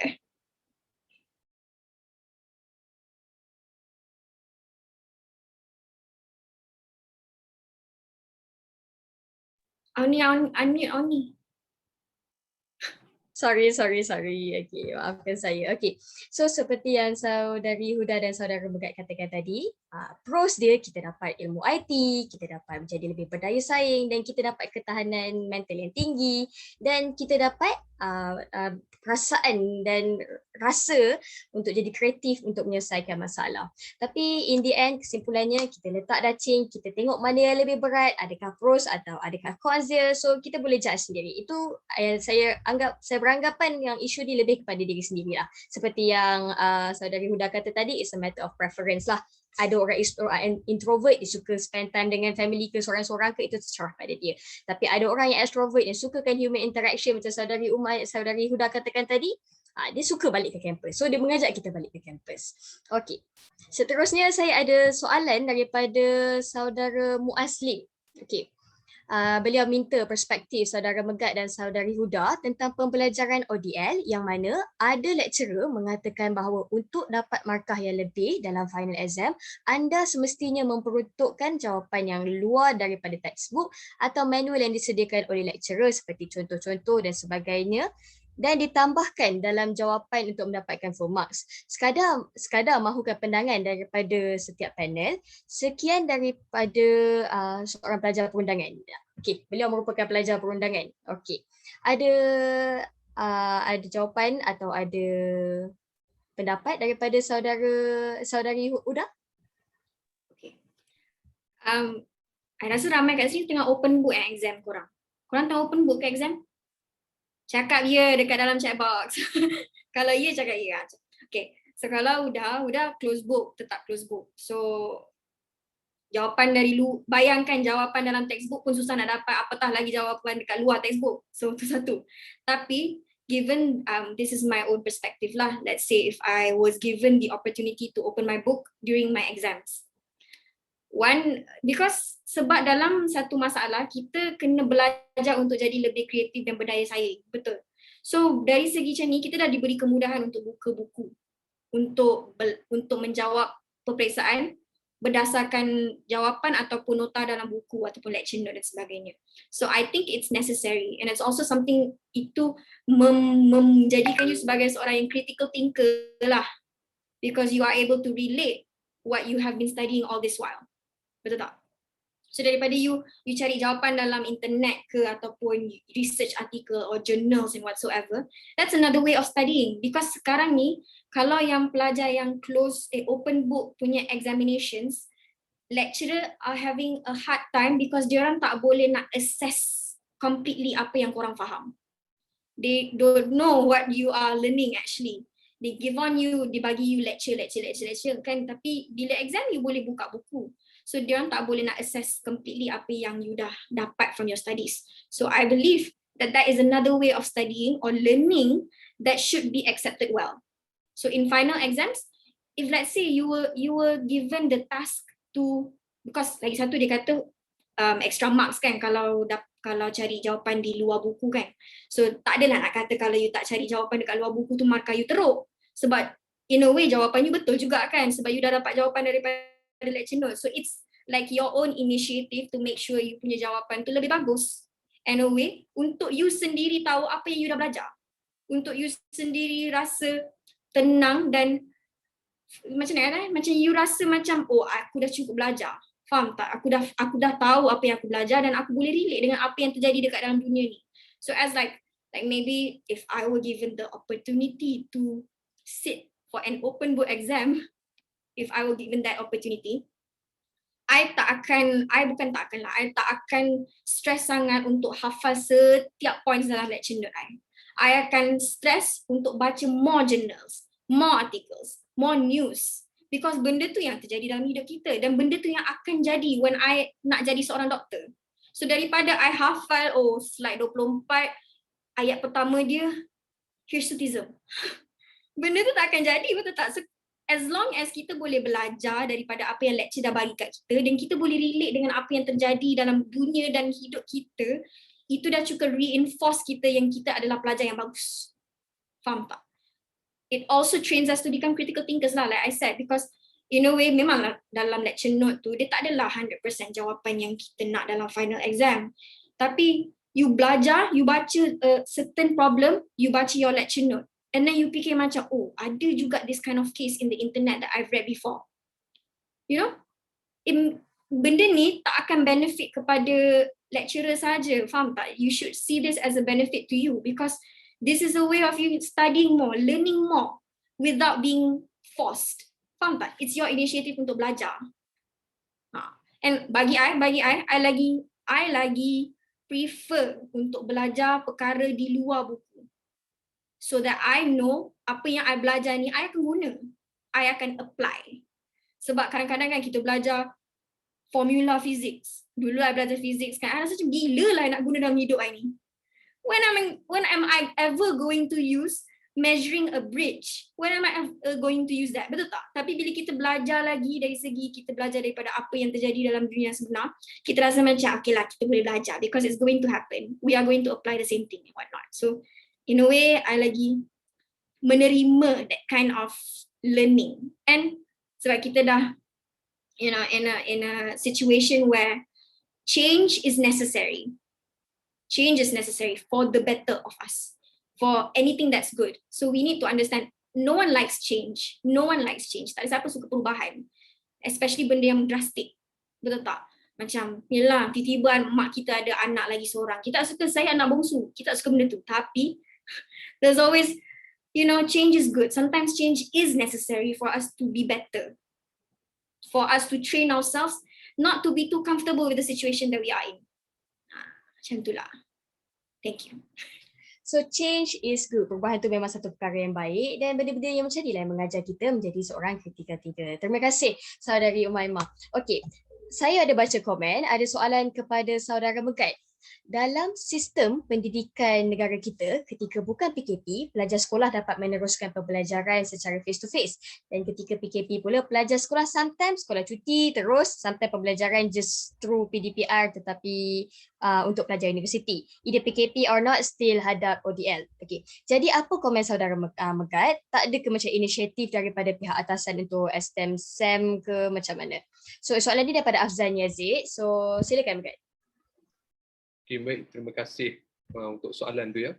Jadi baiklah, apakah inisiatif daripada pihak atasan untuk extend SEM or not? Okay, baiklah. Jadi macam saya katakan tadi, awal-awal tadi kita sudah bawakan perkara ni di mana Megat sendiri yang suarakan untuk memanjangkanlah idea ni daripada YDP, UiTM mana Megat tak ingat, tetapi Megat yang suarakan di dalam meeting tersebut untuk kita panjangkan semester seperti mana PKP awal dahulu untuk bagikan tempoh kepada pelajar untuk bertenang. Sebab perkara ni, kalaulah dapat cuti tu, Megat tu rasa macam 1000 rahmat jugalah. Tipulah kalau kita tak nak kan. Kita pun nak tenang dulu, tak nak apa orang kata stres dan sebagainya. Jadi kalau untuk benda tu, jadi Megat rasa memang perlu diambil perhatian oleh para pelajar kita untuk mengetahui yang Majlis Perwakilan Pelajar sudah menyuarakan semua perkara ini. Malangnya di atas beberapa faktor ditolaklah perkara itu di mana mereka switchkan kepada PDPR yang lebih fleksibel kepada student. Contohnya submit assignment tidak perlu bagi hari ini esok kena submit. Macam Megat dah nampak perubahan tu dalam fakulti Megat di mana tugasan tu diberikan 1 minggu. Jadi adakah itu masih lagi menjadi alasan para pelajar untuk tidak siapkan tugasan yang diberikan? Jadi Megat sendiri dah saksikan flexibility di dalam pembelajaran tersebut. Semuanya Megat dah ingatkan kepada MPP yang lain, kepada exco lain, pantau di dalam fakulti masing-masing macam mana, adakah perkara ini terjadi ataupun tidak. Sekiranya tidak, kita perlu berhadapan dengan pensyarah untuk memberitahu keadaan semasa yang dihadapi oleh para pelajar kita. Begitu. Dan satu lagi, kalau kita lakukan secara kerak perkara ni, orang kata extend pembelajaran atau perpanjangkan semester tu, kita akan lihat nanti dia akan drag banyak masa dan sebagainya. Okey. Jadi kita pun boleh tengoklah SPM pun Pro Max dah ada benda apa. Dah ada macam-macam lah kita dengar kan. Pro Max lah, Pro lah sebagainya. Sekarang ni siapa yang combo tu pun tak dapat lagi rasanya. Macam kembar Megat pun tak dapat lagi turn dia nak combo diploma padahal dah habis lama dah. Jadi itu menjadi lagi satu masalah. Jadi Megat faham juga kita nak benda tu, tapi bila cuba muhasabah diri, duduk diam-diam balik kan, kita fikir apa pihak atasan cuba fikir kan. Sebab mereka pun memang tiada jalan lain. Kalau dia pergi ke A pun akan ada perkara macam Megat cakap awal tadi, student dia tak akan tengok apa yang kita buat. Dia akan tengok apa kelemahan dalam apa yang kita buat tu. Kelemahan inisiatif tu. Jadi, benda ni tetap akan jadi. Kalau mereka pilih yang ni, akan ada masalah. Pilih yang ni juga akan ada masalah.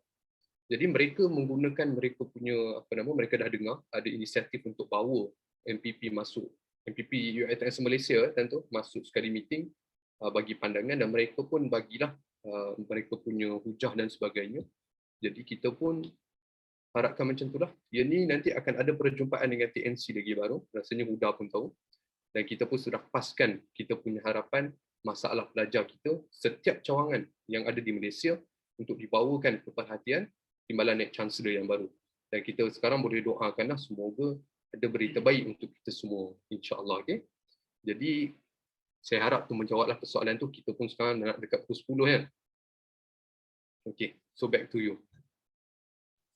Okey, so apa kesimpulannya, apa yang saudara Megat katakan, pendapat dan tindakan Megat dan MPP UiTM Kedah, mereka meletakkan tempoh fleksibel dan mereka pantau sejauh mana keberkesanannya. Dan kalau kita extend masa pun ada keburukan dan cabarannya tersendiri. So kita doakan inisiatif UiTM, YDP, UiTM Malaysia tu dapat dipermudahkan. Okey, so ada apa-apa soalan lagi? Saya ada soalan. Okey.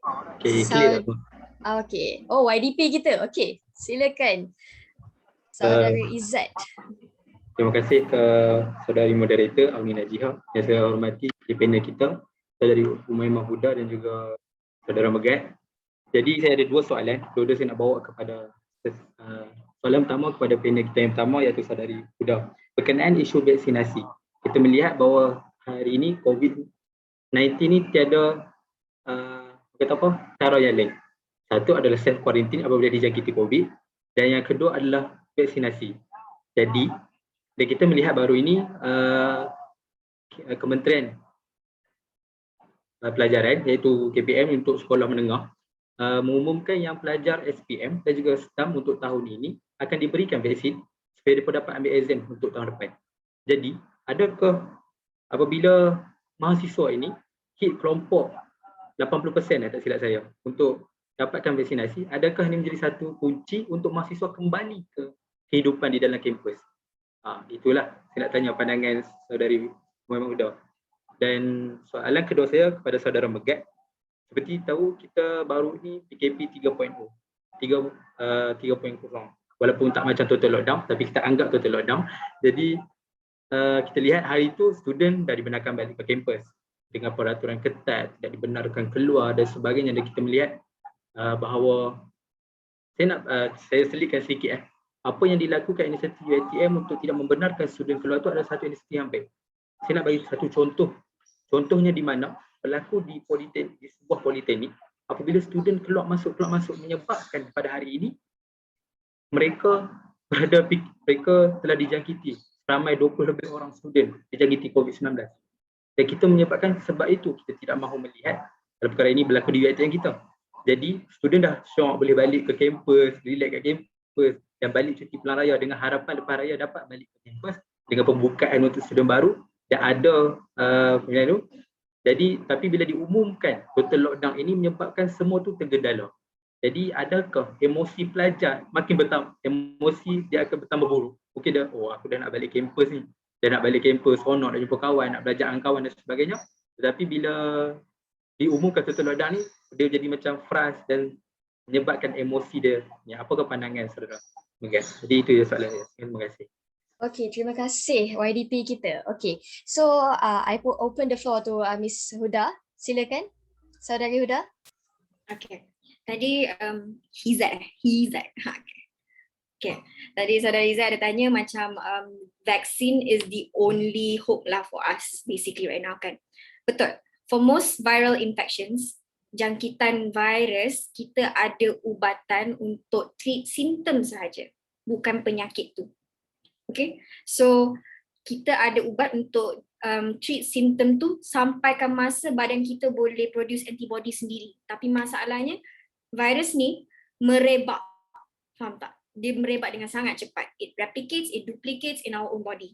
So itu yang menyebabkan simptom makin teruk ataupun boleh menyebabkan you pass away lah. So that's the point. That's why our death rate makin meningkat dan sebagainya. And yes, vaccine at the moment right now, that is our only hope. And this is not a promise, but this is somehow just to make sure, betul lah, if kita dapat capai 80% herd immunity tu, immunity kelompok tu, bukan ada kemungkinan, dia ada high chance for us to have our own lifestyle. Okay, I rasa dekat negara lain pun ada that one, at one point kita dah tak payah pakai mask pun. Because dah capai 80% immunity tu. Memang the fact that there's a chance for you to still get infected, of course. Tetapi when you are in a community ataupun dalam masyarakat yang semua dah vaksin, the risk of getting infected sangatlah rendah. Because kalau you get infected, that's because that one person tu dapat daripada orang luar yang belum vaksin ataupun dan sebagainya lah. But if you are in a space, in a place, in a compound yang semua orang dah vaksin ataupun kita pelajar kita dah balik ke kita punya campus, semua dah balik lah, let's say kan, semua dah balik, semua vaksin. InsyaAllah that can happen. And it can happen soon.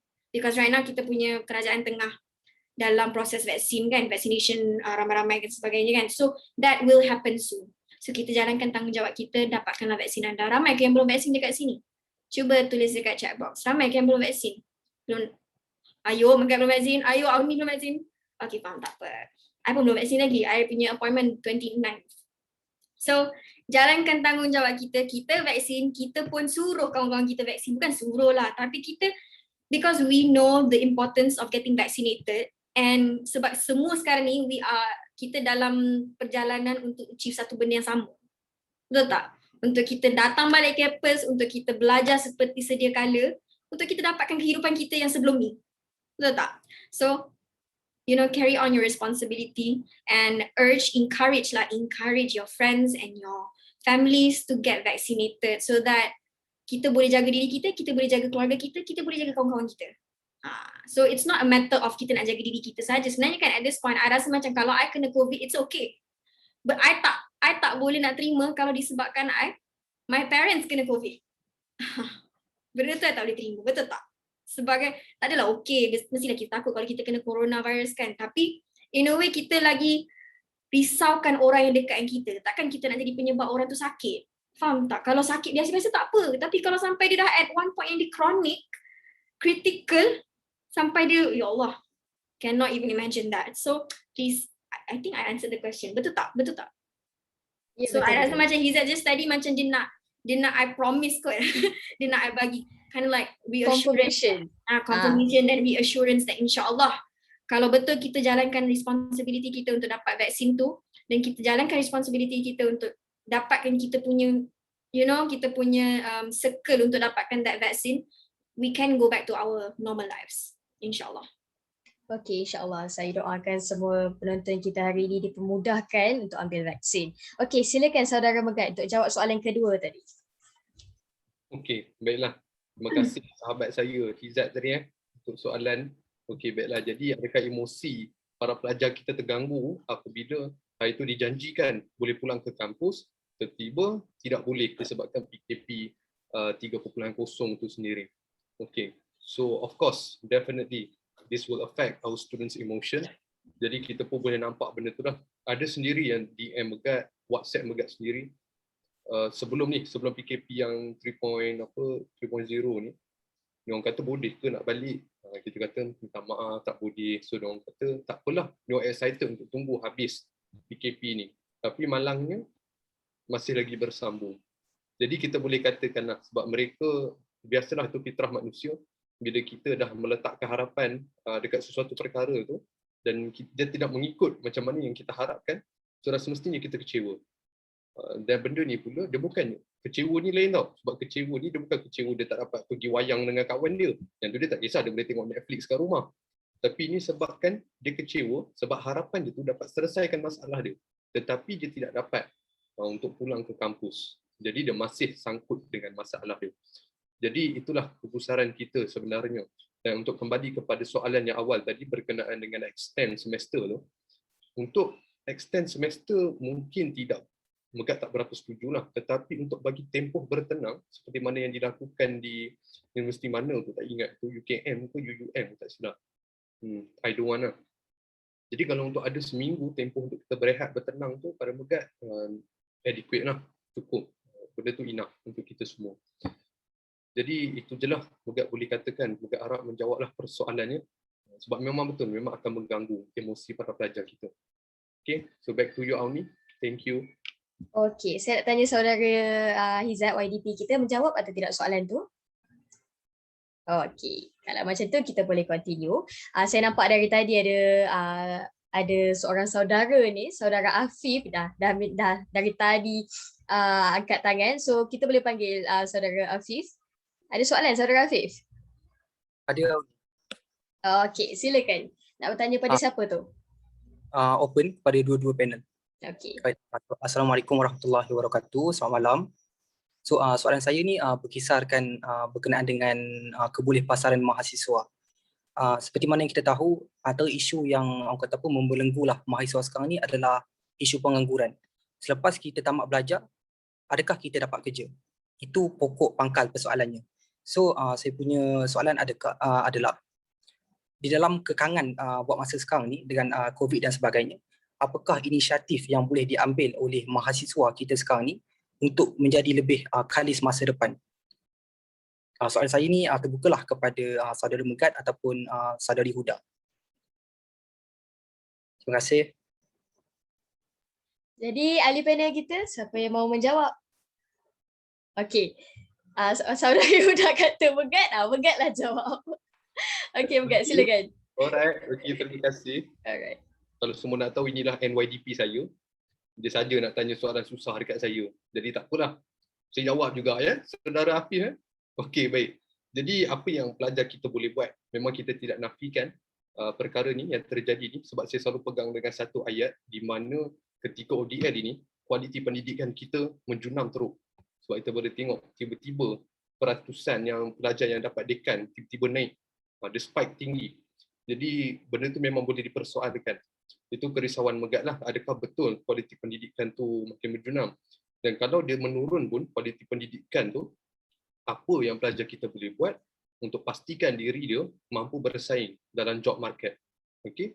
Jadi apa yang kita boleh lihat sekarang adalah Megat percaya dekat luar sana, majikan kebanyakan dia ada mereka yang kata graduan ODL atau graduan COVID ni tidak bagus, dan ada juga yang akan kata graduan COVID lah paling bagus sebab mereka boleh menghadapi semua perkara yang susah sekarang ni, belajar dengan kekangan yang banyak dan sebagainya. Okey, jadi macam mana student nak pastikan mereka boleh masuk ke job market? Jadi ini yang kita boleh cadangkanlah kepada para pelajar, di mana untuk menambah kita punya soft skill ataupun personal attribute di dalam diri kita. Sebab kalau dekan, saya cakap saya lah, kalau pergi 10 orang untuk interview tu, 10-10 itu dapat dekan. Kita boleh letakkan macam tu lah. Okay, tapi apa yang membezakan kita dengan orang lain?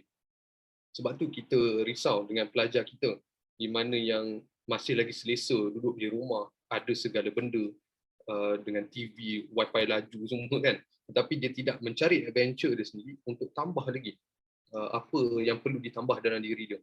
Sama macam Megat sendiri rasa semakin banyak kita join sesuatu organisasi, kita sertai mereka, banyak lagi benda kita kena belajar sebenarnya. Tak pernah Megat rasa bila dah naik dapat pegang jawatan ni kan, kita rasa wah hebatlah tu. Tak pernah. Megat makin lama makin tunduk. Nak cakap pun takut sebenarnya. Sebab kita takut bila nak berlawan fakta ni, kita tak tahu, kita rasa kita ni Allah banyak sangat benda nak kena belajar lagi. Jadi kepada pelajar semua di luar sana, untuk ni Megat boleh share lah, untuk naikkan kita punya value tu. Satu, asah bakat kita, di mana yang siapa yang takut nak bercakap tu, praktis sekarang. Apa yang Megat selalu buat dekat sini, bila Megat nak pergi mandi ke, nak pergi basuh tangan ke, Megat suka cakap sendiri tau. Lagi bahasa Inggeris, because I know my English is not very good, not very fluent. So Megat sentiasa constantly practice. Ini masalah utama pelajar kita. Walaupun UiTM ini keseluruhannya bahasa Inggeris, tetapi berapa orang dia yang boleh betul-betul cakap dan menulis dalam bahasa Inggeris? Tidak ramai sebenarnya. Dekat sini pun kita boleh tengok Sadari Huda je pun yang fluent. Okey, yang lain tu masih sangkut-sangkut lagi lah. Sama juga dengan saya. Jadi saya pergi dah, kalau orang tengok dia jauh pun, dia ni gila ke apa cakap seorang-seorang. Kan? Tak ada, buat je macam tu. Kadang-kadang dekat WhatsApp pun Megat akan duduk seorang-seorang, buka satu teks, lepas tu buka WhatsApp kita voice, dekat my punya memo lah, WhatsApp memo. So Megat akan praktis dengar balik kita punya sebutan tu betul atau tidak dan sebagainya. Itu satu. Yang kedua adalah kita punya soft skill ni banyak kan. Kita ada communication, kita ada problem solving, kita ada critical thinking dan sebagainya. Sebab itulah mana masih lagi pelajar muda-muda yang ada dekat sini, next semester tolonglah cari apa pengalaman. Kalau tidak di dalam universiti sekalipun, cari di luar. Sebab satu lagi perkara yang penting adalah, ni Megat sangat-sangat oppose lah dengan orang yang kata, oh dia ada kabel, bolehlah dia masuk bekerja. Tetapi kita pernah tanya tak macam mana dia dapatkan kabel dia? Mana tahu dia kat luar sana, dia masuk dan sertai banyak kelab. Dia jumpa dengan Datuk ini, Tan Sri itu, Tan Sri ini, yang CEO syarikat ataupun board of director, orang-orang besar. Dan dia juga, Tan Sri atau Datuk ni, ada kenalan yang ramai networking dia. Jadi dia sendiri yang dapatkan networking tersebut. Jadi siapakah kita, mereka yang duduk di rumah, tidak buat apa-apa, belajar seperti orang biasa, untuk mempersoalkan dia menggunakan kabel untuk masuk belajar. Okey? Sebab kabel tu pun dah kenal dan tahu potensi dia. Jadi, the world is not fair. Itu satu fakta yang kita kena tahu. Tetapi, adakah kita nak keep whining about that ataupun pergi berlawan dengan orang lain? Kalau dia boleh dapat kabel, dia boleh jadi YDP, dia boleh jadi EXCO, saya pun boleh. Why not? Itulah sebenarnya yang akan naikkan kita punya value tu. So, kita boleh bersaing di dalam job market. Terima kasih. Harap menjawab soalan. Kalau Saudari Huda ada nak tambah, silakan. Okay. Tak banyak nak tambah, sebenarnya udah nak bersetuju je dengan semua benda yang Megat kata, tapi untuk nak strengthen lah apa yang dia kata tu, kita kan ada banyak masa, bukan banyak masa lah, udah faham mesti ramai yang tengah busy dengan weekend assignments and what not. Tapi being at home, you tak ada that kind of involvement in activity secara langsung, betul tak? So you ada masa lebih. So in this case, I believe sama macam Megat kata, you kena pandai grab opportunities to sharpen your soft skills. You have to be that variety. Maksudnya kalau let's say dalam 10 orang yang dihantar ke interview, you have to be the person that they cherry pick. Maksudnya you lah buah yang paling cantik tu. Sebab orang semua pandai. I believe semua orang boleh dapat 4 flat, semua orang boleh dapat dekan. Tapi apa yang you boleh provide, apa yang you boleh offer dekat you punya employers, betul tak? So it's very important given the time that we have right now. Kita ada masa yang banyak lah kiranya lah kan, boleh tahan banyak. So this is the time for you to grab opportunities, to train yourself. Grabbing opportunities tak semestinya untuk you pegang jawatan. You boleh je masuk kelas. You boleh je masuk workshops or trainings. In case like right now, sekarang ni kita tengok kepada teknologi. So kalau kepada sesiapa yang tak reti lagi guna Microsoft Word tu, pandai-pandailah you kena ambil inisiatif untuk you belajar benda yang orang perlukan sekarang ni. You need to follow trend semasa. You tak boleh nak jadi terlampau selesa lah macam sebelum ni. You rasa macam, oh you pandai type dekat Word, so you think that's enough. No, that's never enough. Looking at the situation that we are having right now, it's very important for you to sentiasa try to improve yourself in any single way. Macam Megat kata tadi, soft skills ni banyak. Ada problem solving, ada critical thinking and what not. So it doesn't mean that you kena jadi wakil pelajar semata-mata untuk you prove yourself. Tak semestinya you kena excel dari segi kepimpinan untuk nak kata you are worthy for something. Tak semestinya. Okay? So you could be someone very, factual. You pandai teknologi, apa semua benda tu. That is an attribute, a personal attribute.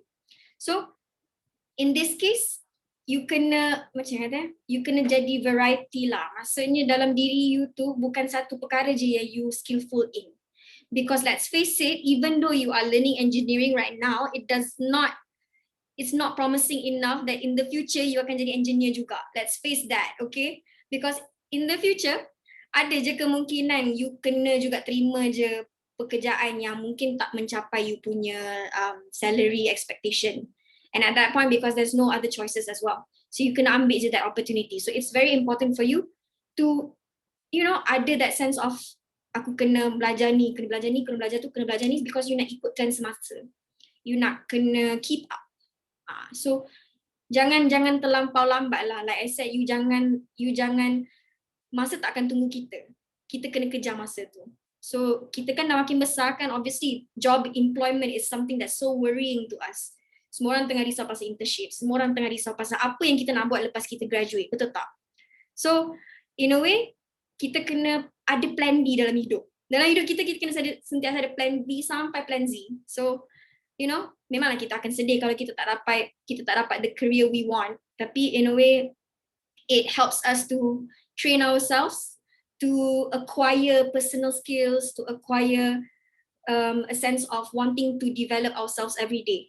So macam Megat kata tadi, kita walaupun kita dah jadi, macam saya dah jadi MPP sekali mana pun, tak adalah saya rasa macam saya ni gempak. Memang rasa bangga dengan diri tu ada kadang-kadang. Kita kena rasa bangga dengan kita kadang-kadang. We need to say, oh congrats. Sometimes we need to say that. Tapi bila you belajar setiap hari, makin you belajar, makin you sedar banyak benda you tak tahu. So every single day when you learn, you will realize apa yang you lacking. So baguslah, in a way you akan lagi belajar. Macam kita lah hari ni juga, ramai je wakil pelajar dalam ni, I feel kita tak adalah rasa macam diri kita ni hebat. Kalau ikutkan kita rasa diri ni kecil sangat sebenarnya, sebab kita takut. Kita takut buat salah. Lagi-lagi mata-mata pandang ni kan. So every single day, because we are carrying that kind of responsibility ni pun, kita belajar macam tu. So, Huda nak setuju je lah dengan apa yang Megat kata tadi dan juga strengthen apa yang di-elaborate tadi. So, harap menjawablah saudara Afif Hakimi. Terima kasih saudari Huda, saudara Megat. Okey, jadi saudara Afif dan para penonton semua, in the end, kita kena tambah kita punya soft skill. The world is a competition, grab the opportunities and face it for real. Okey. So, sebagai meneruskan majlis, saya ingin menjemput saudari Umay dan diikuti dengan saudara Megat untuk menyampaikan sepatah dua kata sebagai penutup forum kita pada hari ini. Kita mulakan dengan saudari Umay. Okay. So harapnya session pada malam ini it's more of a sharing session because sebenarnya udah kena sedar lah yang even though I datang ni sebagai seorang speaker pun tak semua benda yang I cakap korang kena ikut ataupun melekat. Faham tak? So it's more of a sharing session. You share kat I apa yang you rasa, I share kat you apa yang I rasa dan in a way kita cari common ground. Macam mana kita nak bersetuju dengan apa yang kita lontarkan, betul tak? So kita belajar hari-hari, alhamdulillah insyaAllah every single day even though I know there's great people in here. So alhamdulillah, terima kasih sebab memberi peluang lah Kak Huda sebab datang hari ni udah belajar juga dengan korang, dengan belajar dengan Megat and Auni, dah jumpa dah minggu lepas and I am completely grateful lah because you guys have given me the opportunity to come back here again with you Kedah people and you know, cakap sedikit sebanyak apa yang udah rasa dan insyaAllah kalau diberi peluang, let's stay in touch.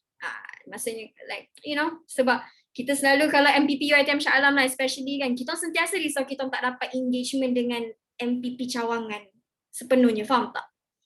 We're always worried that you guys rasa macam kita orang ni tak terlampau engage dengan korang. Tapi you know, sometimes it's hard for us to reach every single one of you guys. So if given the opportunity and you guys can reach out to me, sekarang ni Huda memang aktif dalam Instagram lah. Promote sikit @Umaymah So any one of you guys, if you guys want to contact me on Instagram and maybe if somehow you want to contact my number, you can ask from my Instagram lah. Ataupun the ones in here, I rasa ada je nombor I. So depends if you feel like you want to talk to me again, I am humbled to share with you guys any certain opinions and whatnot. And nak dengar juga daripada korang. Okay, so terima kasih lagi sekali kepada Auni for the excellent moderating session and also saudara Megat sebab banyak juga belajar daripada dia and you know, we're sharing opinions and whatnot. So thank you so much people for having me today. Assalamualaikum. Okay, para penonton semua, okay, boleh follow lah kita punya saudari Huda @Umaymah Huda. Okay, don't worry, we Kedah people appreciate you so much. Okay, next saudara Megat, silakan. Okey, jadi baiklah. Harapan Megat lah untuk sesi kali ini adalah di mana-mana pelajar kita yang dengar, penonton kita semua, sekurang-kurangnya daripada 10 yang kita cakap tu, dapat satu pun jadilah. Okey, grab one, lepas tu apply dalam hidup. InsyaAllah akan ada perubahan. Okey, dan sekiranya dah dengar perkara yang baik, pas kepada orang lain. InsyaAllah awak dapat pahala, saya pun dapat pahala, semua orang dapat pahala.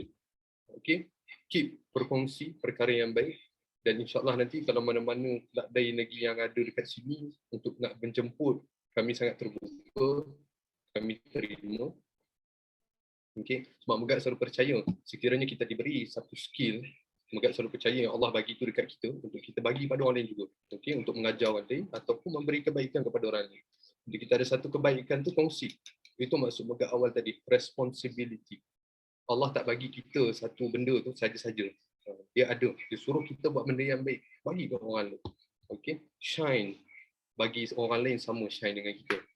Okey, jadi baiklah, Megat nak susun 10 jari, memohon ampun dan maaf andai tersalah kata, terlanjur bicara seperti tadi tu, tolong kalau mana apa dah rekod tadi tiba-tiba nak post tu berbubuh suara tut dan tu. Okay. Tersilap jadi. Okey. Orang kata apa, yang baik tu datangnya daripada Allah, yang buruk tu datang daripada kekhilafan Megat sendiri. Jadi sekian, itu saja. Assalamualaikum warahmatullahi wabarakatuh. Terima kasih saudara Megat. Ya betul, kebaikan itu adalah untuk dikongsi. Daripada kesilapan itu jangan risau, kita manusia masing-masing pernah buat kesilapan. Okey, baiklah. Kita dapat lihat pandemik COVID-19 amat memberi kesan kepada mahasiswa, tetapi dalam setiap masalah pasti ada penyelesaiannya. Realitinya isu ini akhirnya berbalik kepada kita sendiri, bergantung kepada bagaimana cara kita mengendalikan masalah ini. Seperti yang saudari Megat dan saudara Megat dan saudari Huda katakan tadi, tips-tips yang mereka berikan ini amat berguna untuk diri kita. Saya harap perkongsian hari ini menjadi manfaat kepada semua. Terima kasih banyak diucapkan kepada kedua-dua ahli panel, Saudari Umaimah, Saudara Megat atas kesudian untuk bersama kami. Juga terima kasih diucapkan kepada Prof Azhari dan Puan Joaini, Kak Lee daripada GPMS Negeri Kedah atas segala sokongan dan dorongan bagi melaksanakan program ini. Pihak GPMS UiTM Kedah amat menghargai kehadiran jasa figura hebat yang bersama kita pada hari ini. Hadirin hadirat